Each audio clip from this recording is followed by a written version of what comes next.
On Tuesday, South Korean President Moon Jae-in met with U.S. President Donald Trump in Washington, D.C. to discuss and promote the upcoming talks between the DPRK and the U.S. in Singapore.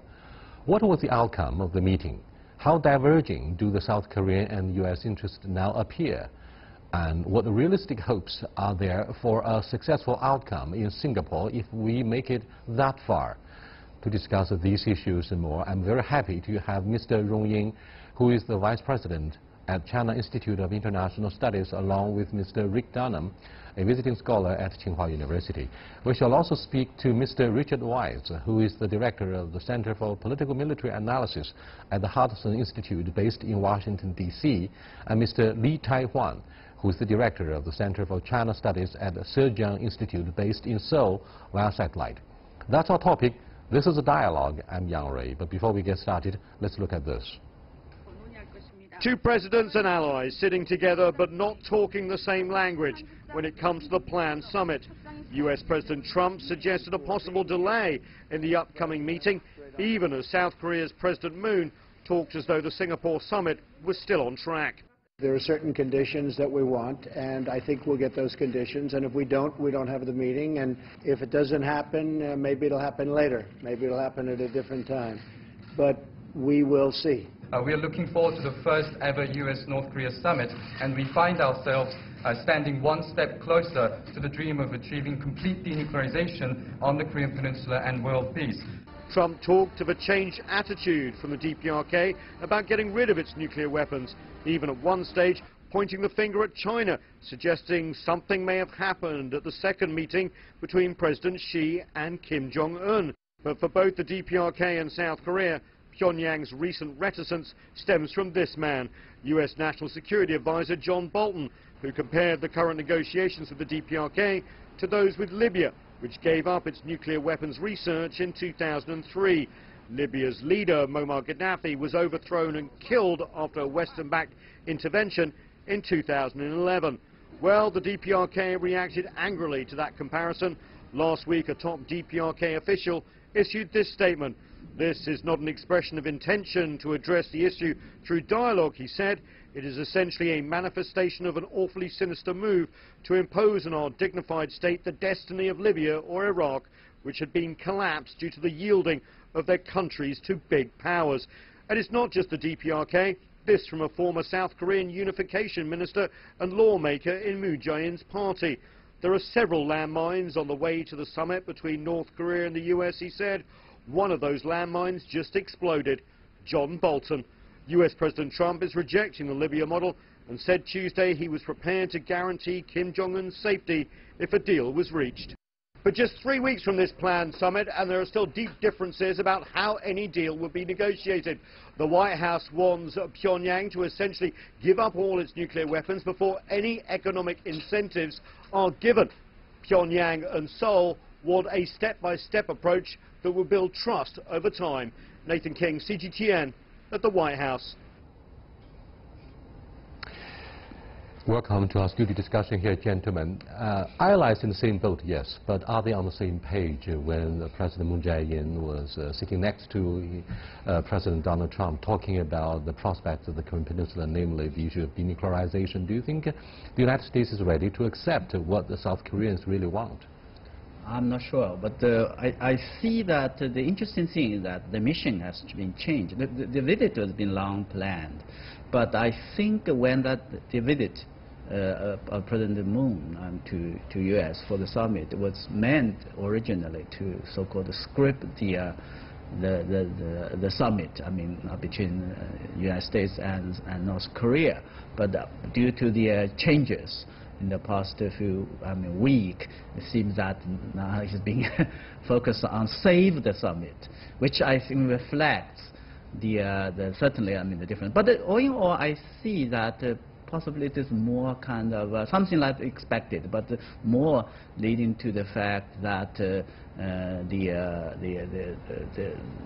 two sides, I mean the North Korean on one hand and the United States on the other, whether it is just a kind of a tactics to have more leverages or a better deal, or meant to, I think, to show that they are all in a quite strong position, so that to have a good deal. Do you think one of the reasons for President Moon Jae-in to show up in Washington was to please this guy, who is driven very much by his ego to win the Nobel Peace Prize?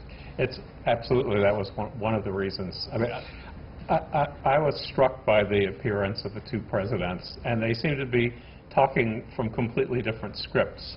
President Moon was talking as if everything was on target. It's like his game plan from day one has just continued. President Trump was just throwing out sayings that were contradictory. Basically, well, we're ready to walk away from it, but then say, but I'll guarantee his safety. In fact, I can make him a rich man. And it was just sort of random sayings. And so I really do think right now that the rational basis by which the South Koreans are trying to approach this is running into the Trump attitudes, and he's trying to appeal to what he thinks will work with Trump, and that's the ego. I mean, that's the best way to appeal to Trump, the same way as President Putin has appealed to him. Let me cross over to Lee Tai-hwan, who's standing by in Seoul for his analysis about whether the summit meeting will be a successful one and what the deliverables will be like. Hello. Yeah, hello. The United States demands to have an all-in-one negotiation, and preconditions have been attached to the upcoming summit, whilst North Korea says we're going to have an incremental reduction of the nuclear arsenal. So what do you think of the individual plans? Well, it's actually, yes, there are some gaps between the two positions, actually, all in one. But even President Trump said that physically it takes a little time. So even though they could reach a deal, I mean, in terms of all-in-one denuclearization, that's a common goal. But how to implement that, I think it takes a little time. But the United States wants to make very quick. While North Korea, maybe they think it's take more time. So it means that's a matter to negotiate anyway in the summit. Thank you very much. Let me go to Richard White. Hello, Richard. What do you think of the agenda of Mr. Kim Jong-un? Do you think he's doing enough to serve the purpose of midterm elections? Do you think North Koreans are clearly aware of the domestic politics that Mr. Trump, an embattled president of the United States, badly needs before the midterm elections? He wants to survive domestic politics, right? That may be some factor. There have been reports that they've been studying President Trump very intensely in the North, reading all the books that have come out about the presidency, probably looking for weaknesses, leverage to exploit. We mentioned earlier President Trump's interest in having the Nobel Peace Prize, his desire to go beyond President Obama in achieving peace in the Korean Peninsula, and his concern about the embarrassment of a failed summit. So I imagine the North Koreans, that's one factor feeding in their decision-making, anything they can leverage. But that's, of course, counterbalanced by other factors, pressure from China to reach an agreement, internal concerns in North Korea itself about wanting to develop better economically, and so on. So it's a part of the picture, but it's Richard, not you know, previously, with regard to China, for example, whoever is in the State Department, the Pentagon, they need to deliver a single voice.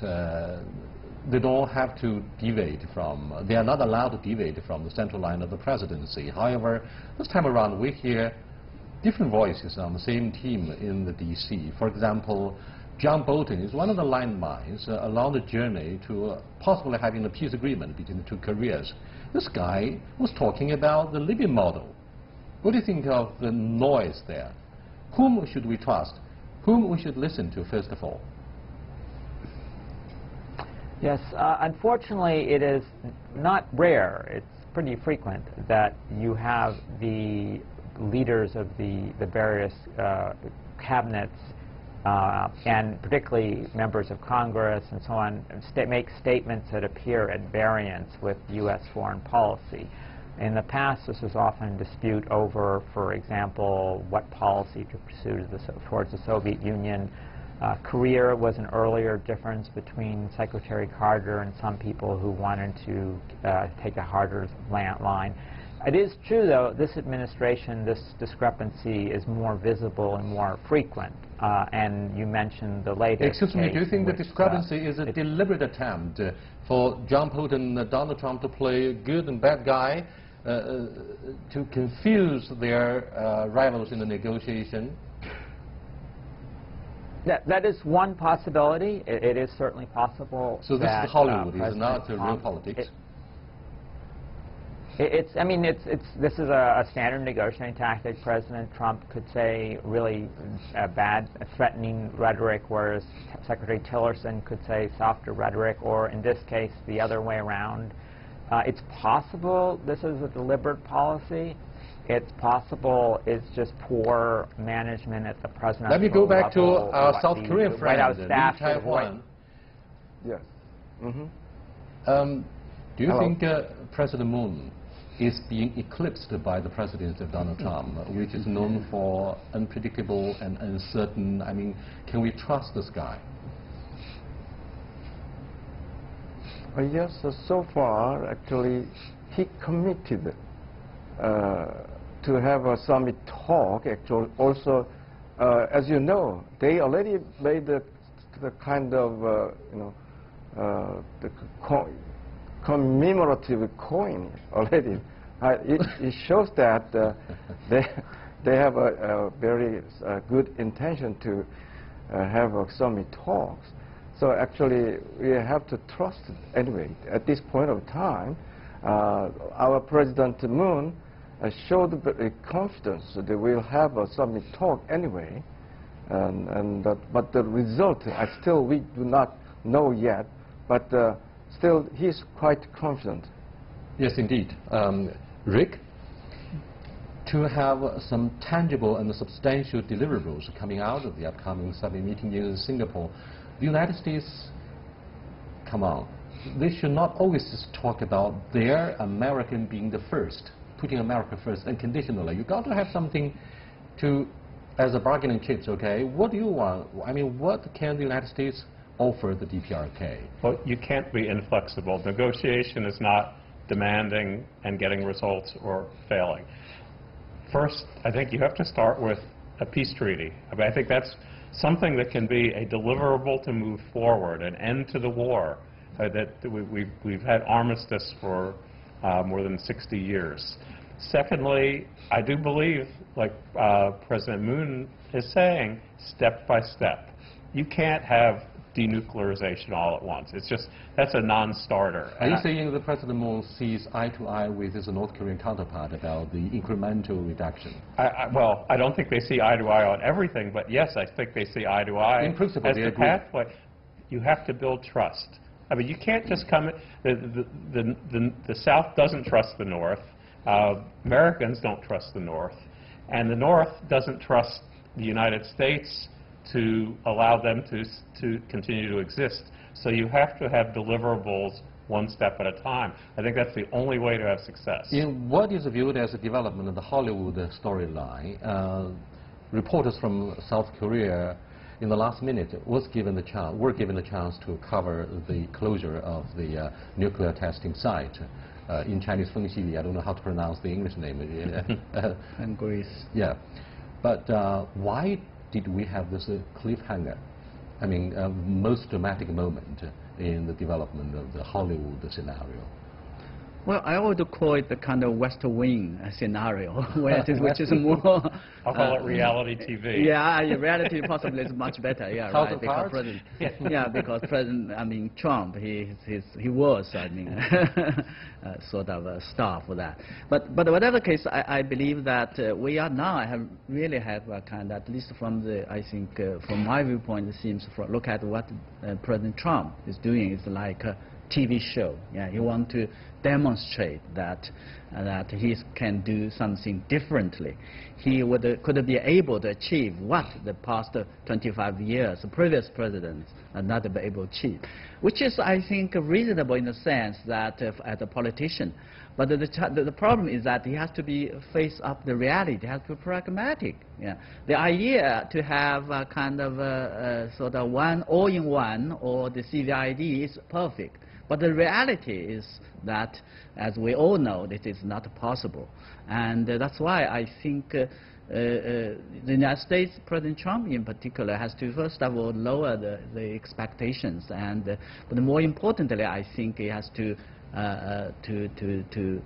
find a way, I think, working together with North Korea to address their mutual concern in what we call in a balanced way, so that the summit will be there. My concern is that if that summit, if the meeting is being postponed, possibly it will be never happen, or it will take a long time, then a lot of complications and the situation will totally be different. Indeed, the issue is whether that summit meeting as scheduled will go ahead or will it be postponed indefinitely.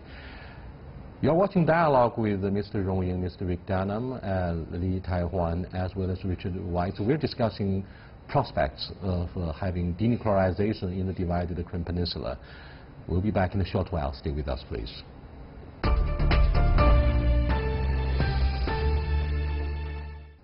Those were the highlights that we produced in Berlin, and in Mainz, a city in Germany, in partnership with NDR, a German television channel, talking about Karl Marx's 200th anniversary as well as China-German relationship in the era of unpredictable presidency of the White House. So we talked a lot about the future of geopolitical reconfiguration, but we'll come back to discuss our issue today. It's denuclearization. Now, what do you think is the driving force, Mr. Rong, behind the DPRK paramount leader to pursue denuclearization? Do you think this is a real and a serious political will of his grandfather, as he said earlier, to have a nuclear-free Korean Peninsula? I think there are many factors contributing to this decision. Whether it's, the first of all, I would say that if you look at the statement of North Korea's, Kim Jong-un, quite long before, he has, announced that the nuclear and the missile program development has completed. And then, of course, we know come to the New Year's message and so on and so. So I thought that it is being, from the viewpoint of North Korea, it is a kind of a very well calculated and planned move to take. But you're still talking about the intent. What are the real reasons behind the pursuit of denuclearization? Is it because of economic reform, like what we achieved since 40 years ago? Or is it because of the impoverished population? People are starving and they desperately need economic assistance and lifting the economic sanctions. What are the reasons? Well, I think certainly the considerations at home for North Korea, so that it would be able to focus more on development, on economic development, and to have a better sort of external environment looms very large for the decision. I would say the first driving factor. This is also largely with their decision to pursue, despite the opposition of international community, its nuclear and missile program. Rick, James Clapper, a former director of national intelligence, and Barack Obama said we should meet the demand of the DPRK to sign a peace treaty and establish a physical presence in Pyongyang, an office staffed by Americans who can interact with the North Korean people. He said it would not be a reward for bad behavior, but an opportunity for access, which would enhance our understanding and enable the flow of information from the rest of the world. What do you think of the realisticness of his remarks and his suggestion? I actually think it's realistic. I think it's essential to the future. To me, it reminds me of the U.S. having a diplomatic presence in China after Richard Nixon visited China. It is a step. The United States restoring diplomatic relations with Vietnam after the war. and what I would hope North Korea and Iran eventually, because having that presence is something symbolic and it's something practical. Practical in that you can communicate quickly and build trust. And that's what happened with the United States and China going back more than 40 years. North Korea is not nearly as big or as important geopolitically, but I think it's the same kind of step-by-step. Thank you so much. Let me go back to Lee Taiwan, our South Korean guest speaker. Now, Mr. Lee, do you think Yes?